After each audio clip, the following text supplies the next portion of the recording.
नमस्कार, विदर्भ की बात वीकेबी न्यूज में आपका स्वागत है। आज के खबरों के सफर पर चलने से पहले देखते हैं आज की हेडलाइंस।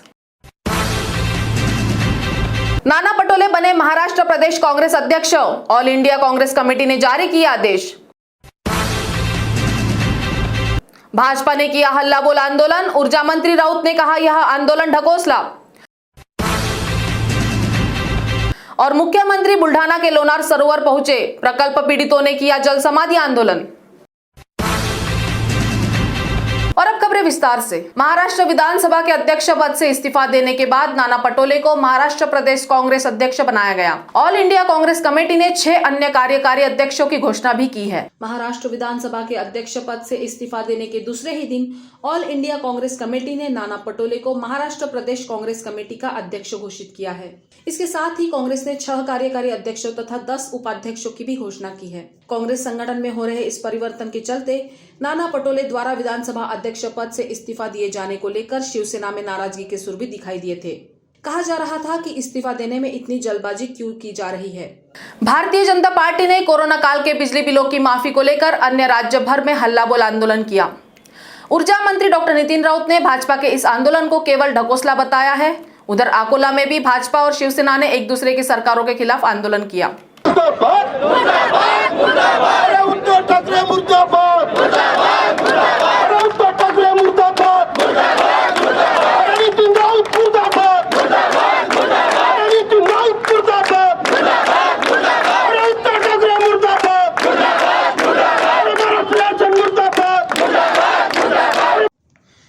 लॉकडाउन काल में रोजगार से वंचित रही आम जनता को बिजली बिल में 100 यूनिट की माफी के मुद्दे को लेकर एक बार फिर भाजपा ने राज्य भर में हल्ला बोल आंदोलन कर सरकार को उसके वादे की याद दिलाई। नागपुर जिले के सभी विधानसभा क्षेत्रों में तीव्र आंदोलन किया गया। भाजपा विधायक कृष्णा खोपड़े, शहर भाजपा अध्यक्ष विधायक प्रवीण दटके, पूर्व मंत्री चंद्रशेखर बावनकुले, विधायक मोहन मते, विधायक विकास कुंभारे सहित भाजपा पदाधिकारियों ने विविध महावितरण कार्यालयों के समक्ष प्रदर्शन कर कार्यालयों को ताला ठोक दिया। हिंगना में विधायक समीर मेघे, अकोला में विधायक गोवर्धन शर्मा के नेतृत्व में भी तीव्र आंदोलन किया गया।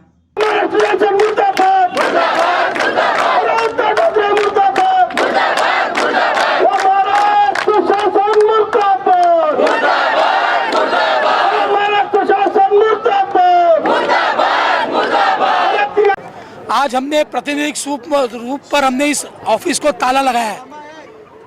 हमने जनता की आवाज के रूप में ताला लगाया है। 2021 का हमारा पहला आंदोलन है। हम सरकार को चेतावनी दे रहे हैं कि यदि इन्होंने नोटिस दिए, कनेक्शन इन्होंने काटे तो हम इसका विरोध करेंगे। फिर जो होगा वो इसकी जिम्मेदारी प्रशासन की रहेगी, पुलिस प्रशासन की रहेगी।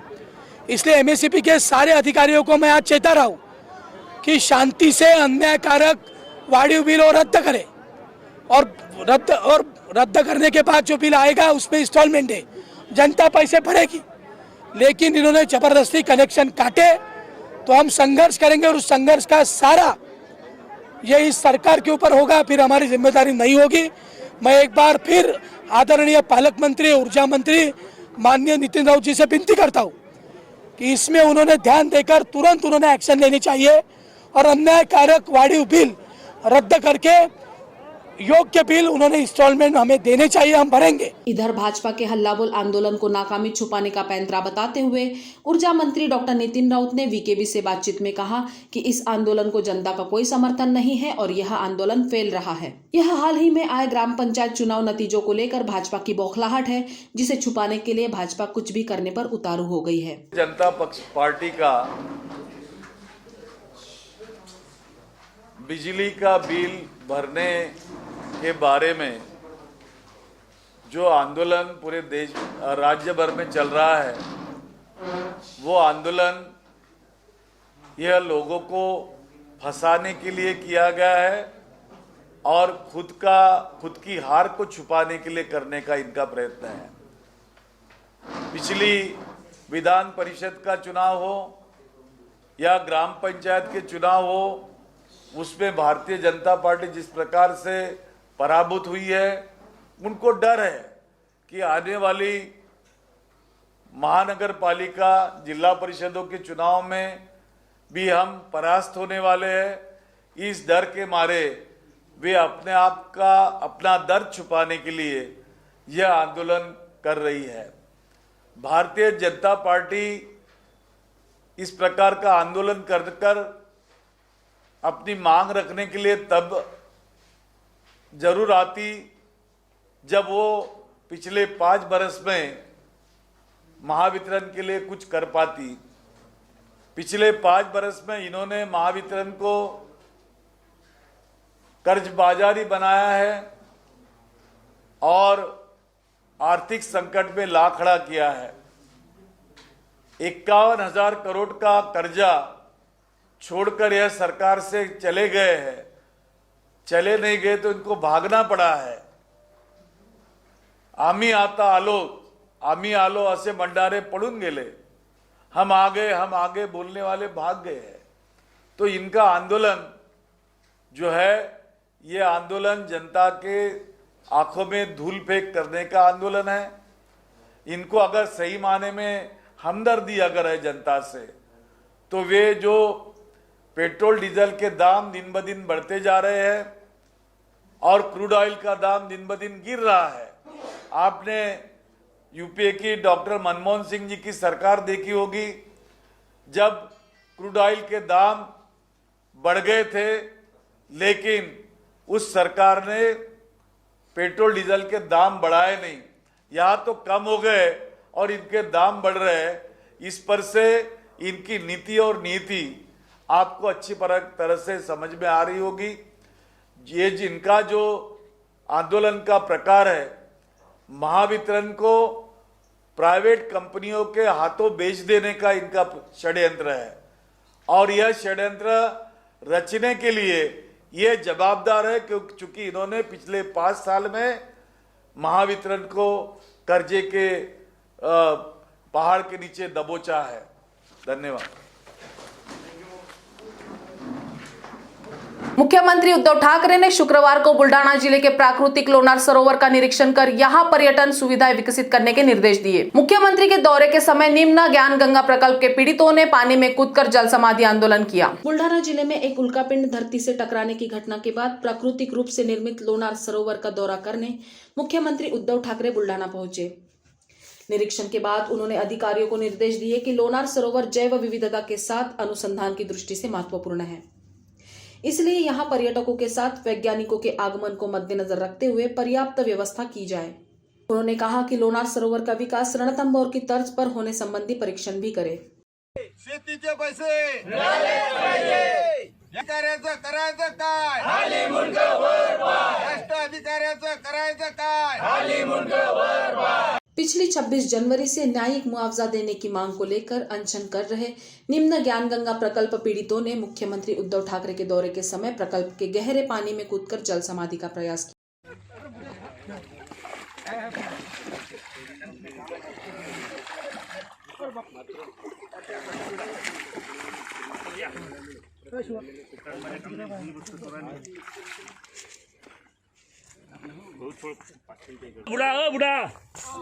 बुडा हा इकडे बाहेर विनाकारण आंघोळ व्हायचं बाहेर चला बाहेर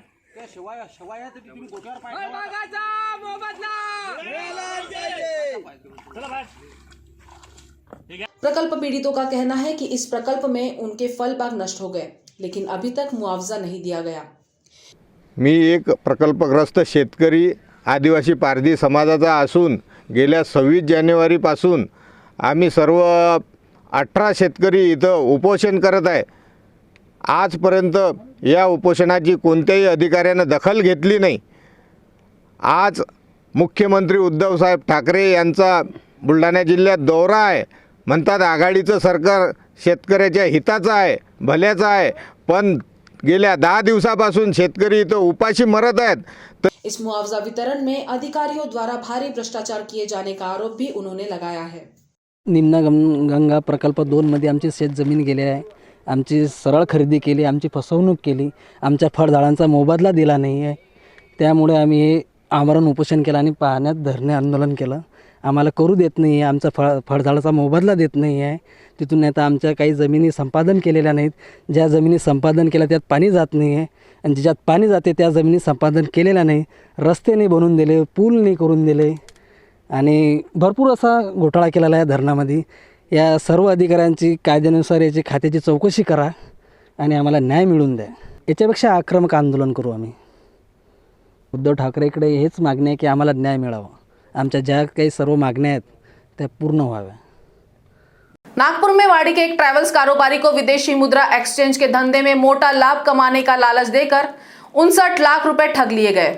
travelling, holidays booking, international travelling, foreign currency exchange के बिजनेस में निवेश कर भारी मुनाफा कमाने का लालच देकर वाड़ी निवासी फिरियादी सुरेश चंद्र महेश चंद्र अग्रवाल से 59 लाख रुपए ठगे जाने का मामला अंबाजरी थाना अंतर्गत सामने आया है. रामदासपेट निवासी आरोपी देवेंद्र गोयल, अनीता गोविंद गोयल, जितेंद्र मुरारीलाल गोयल तथा अंबेडकर चौक निवासी पायल सोमानी ने फिरियादी को रिजर्व बैंक का जाली रेमिटेंस लाइसेंस दिखाकर यह ठगी की है. अंबाजरी पुलिस ने प्रकरण दर्ज कर जांच शुरू कर दी है. 2021 रोजी तक्रारदार नामे सुरेश महेशचंद्र अग्रवाल राहणार वाडी यांच्या दिलेल्या तक्रारीवरून अपराध क्रमांक 30/21 कलम 420, 467, 406, 471, 468, 34 भादवी अन्वये गुन्हा दाखल करण्यात आला. तर त्या गुन्ह्यामध्ये आरोपी आहे देवेंद्र गोयल, रितेश गोयल, गोविंद गोयल, निकिता गोयल, अनिता गोयल आणि अदर काही मेंबर्स आहे. तर हे जे आहे सुरेशचंद्र अग्रवाल हे 8-15 वर्ष अगोदर गोकुलपेठमध्ये राहत होते आणि या गोयल परिवाराचं ऑफिससुद्धा तिथेच होतं आणि त्यांचं राहणं आजूबाजूला होतं. चांगला घरोबा होता, मिळणं होतं, घरगुती कार्यक्रमामध्ये जाणं येणं होतं. त्यांच्यामुळे सर्व यांचा एकदम घनिष्ठ संबंध आणि परिचय होता. त्या परिचयामुळे या गोयल कुटुंबियांनी अग्रवाल कुटुंबियांना सांगितलं की आमचा Shri tours and travels holiday बुकिंगचा एक व्यवसाय आहे, त्यामुळे तुम्ही या व्यवसायामध्ये पैसे गुंतवा आणि तसंच आमचा फॉरेन करन्सी एक्सचेंजचा सुद्धा बिझनेस आहे, त्याच्यामुळे चांगला आपल्याला प्रॉफिट वगैरे मिळतो, त्यामुळे तुम्ही पैसे इन्व्हेस्ट करा. त्यामुळे अग्रवाल कुटुंबियांनी त्यामध्ये पैसे इन्व्हेस्ट केले वेळोवेळी. काही पैसे त्यांना परतही मिळाले. परंतु आणि हा सर्व जो प्रकार आहे 2016 पासून ते आज पावतच आहे. तर वेळोवेळी पैसे गुंतवले, पैसे परतही मिळाले, पण अद्याप पावता त्यांनी जे पैसे गुंतवले त्या पैशापैकी 49 लाख रुपये त्यांना परत मिळाले नाही. त्यामुळे आपल्याकडे तक्रार झाली आहे, त्यानुसार गुन्हा दाखल झाला आहे. सर, यांवर गुन्हे अजून दाखल आहेत का? काल कंप्लेनंट म्हणजे तहसील पोलीस स्टेशनला कंप्लेनंट वेगळा आहे जो आपल्याकडे आहे, त्या व्यक्तीच्या व्यतिरिक्त अदर कंप्लेनंट आहे. पण आरोपी हे सर्व आहे, गोयल कुटुंबातलेच आरोपी आहे अशी माहिती प्राप्त झाली आहे. तसेच सन 2018 हा जो देवेंद्र गोयल आहे याच्या विरुद्ध नंदनवन पोलीस स्टेशनला सुद्धा गुन्हा दाखल होता. 420, 437, 438 याच प्रकारचा फसवणुकीचा. त्याचा तपास सध्या क्राईम ब्रँचला सुरू आहे. चार्जशीट त्याच्यामध्ये जायची आहे आणि या गोयलला 2000 काही दिवस अगोदर जबलपूरला क्रिकेट सट्ट्याच्यामध्ये पकडलं गेलं होतं आणि 8-9 महिने तो जेलमध्ये होता. त्याच्यामुळे याची तशी हिस्ट्रीसुद्धा आहे या गोयलची आणि एकंदरीत बऱ्याच लोकांची फसवणूक केली आहे अशी प्राथमिक माहिती मिळते आहे. सर, टोटल किती आरोपी आहेत? टोटल 7 आरोपी. पोलियो ड्रॉप के बजाय बच्चों को सैनिटाइजर पिलाए जाने के मामले में सरकार ने 2 मेडिकल ऑफिसरों को निलंबित कर दिया. यवतमाल के घाटंजी तहसील में प्राथमिक स्वास्थ्य केंद्र में पोलियो ड्रॉप के स्थान पर 12 बच्चों को सैनिटाइजर पिलाए जाने के मामले में शासन ने चिकित्सा अधिकारी डॉक्टर भूषण मसराम और डॉक्टर महेश मनवर को निलंबित कर दिया है. बता दें कि गत दिनों देश भर में चलाए गए पोलियो टीकाकरण अभियान के दौरान घाटंजी स्वास्थ्य केंद्र के अंतर्गत कापसी कोपरी में 12 बच्चों को सैनिटाइजर पिला दिया गया था. इन बच्चों को बाद में यवतमाल मेडिकल कॉलेज में भर्ती किया गया था. नागपुर सुधार प्रन्यास को राज्य सरकार ने संजीवनी देते हुए पिछले भाजपा सरकार के फैसले को बदल दिया है. महाराष्ट्र में भाजपा सरकार द्वारा नागपुर सुधार प्रन्यास को बर्खास्त किए जाने संबंधी फैसले को राज्य मंत्रिमंडल की बैठक में महाविकास आघाड़ी सरकार ने वापस ले लिया है. इस फैसले से नागपुर सुधार प्रन्यास को नवजीवन मिला है. इसके लिए पालक मंत्री डॉक्टर नितिन राउत लंबे समय से प्रयास कर रहे थे. नागपुर सुधार प्रन्यास का अस्तित्व में आना जनहित में क्यों जरूरी है, यह साबित करने में डॉक्टर नितिन राउत को सफलता मिली है. इस महत्वपूर्ण निर्णय पर डॉक्टर नितिन राउत से चर्चा की गई. आइए जानते हैं क्या कहा डॉक्टर नितिन राउत ने. नागपूर शहर हे उपराजधानीचं शहर. या शहराचा जो विकास आजपर्यंत घडला आहे तो नागपूर सुधार प्रन्यासमुळे घडला. 1936 साली नागपूर विकासासाठी स्थापन झालेली ही संस्था अद्यापही नागपूरमध्ये कार्यरत आहे. मध्यंतरीच्या काळामध्ये 27/12/2016 मागील सरकारच्या राज्य मंत्रिमंडळाने एक निर्णय केला आणि दिनांक 16 ऑगस्ट 2019 च्या निर्णयाची अंमलबजावणी करण्याची त्या ठिकाणी इच्छा व्यक्त केली. परंतु कोणताही अशा प्रकारचा जो निर्णय असतो तो निर्णय मंत्रिमंडळाने जरी पारित केला तरी तो राज्याच्या विधानसभेत आणून विधिमंडळाची त्याला मंजुरी घ्यावी लागते आणि त्यानुसार काम करावं लागते. त्यामुळं विधिमंडळात तो प्रस्ताव आला नाही आणि विधिमंडळाने तो पारित केला नाही. यामुळं आज तरी या अंमलबजावणीसाठी संबंधी नागपूर सुधार करण्याचा जो निर्णय त्यांनी घेतला होता त्याची आवश्यकता दिसून येत नाही आणि तो निर्णय आम्ही या ठिकाणी आज रद्दबातल ठरवलेला आहे. नागपुर के पांड्राबोड़ी इलाके में श्वान के बच्चे को जिंदा जलाए जाने की घटना से इंसानियत शर्मसार हो गई है. प्रतापनगर पुलिस मामले की जांच कर रही है. प्रतापनगर पुलिस स्टेशन के अंतर्गत पांड्राबोड़ी बस्ती में जीवदया की धज्जियां उड़ाकर श्वान के बच्चे को जिंदा जलाए जाने की घटना सामने आई है. इस घटना को लेकर वन्य जीव प्रेमी स्मिता मीरे ने शिकायत दाखिल की है. पुलिस ने घटनास्थल से जले हुए अंश के सैंपल लेकर जांच के लिए प्रयोगशाला में भेजा है. इस घटना ने एक बार फिर इंसानियत पर सवालिया निशान खड़े कर दिए हैं. ॲनिमल वेलफेअर NGO चालवते, एक संस्था चालवते. काय नाव? सेव्ह स्पीचलेस ऑर्गनायझेशन नावाने आमचं एक डॉग शेल्टर होम पण आहे हजारी पहाडला. ताई काय पाहिलं तेव्हा आपण इथे एक घटना घडली, एका कुत्र्याच्या पिल्लूला जाळण्यात आलं, काय नेमकं घडलेलं, काय पाहिलं आपण?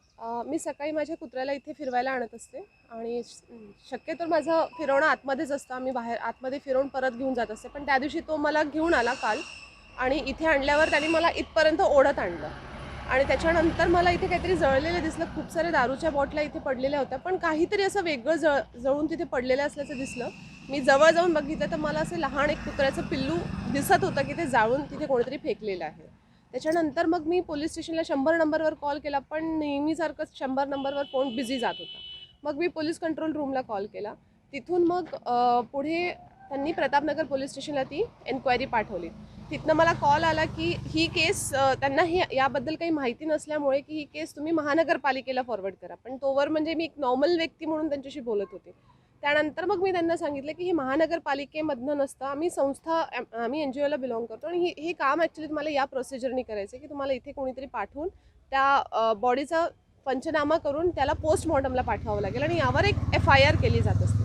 हाई प्रोफाइल कार में सवार अमीरजादों की करतूत को छुपाना शहर के 2 बड़े अस्पतालों को महंगा पड़ा है.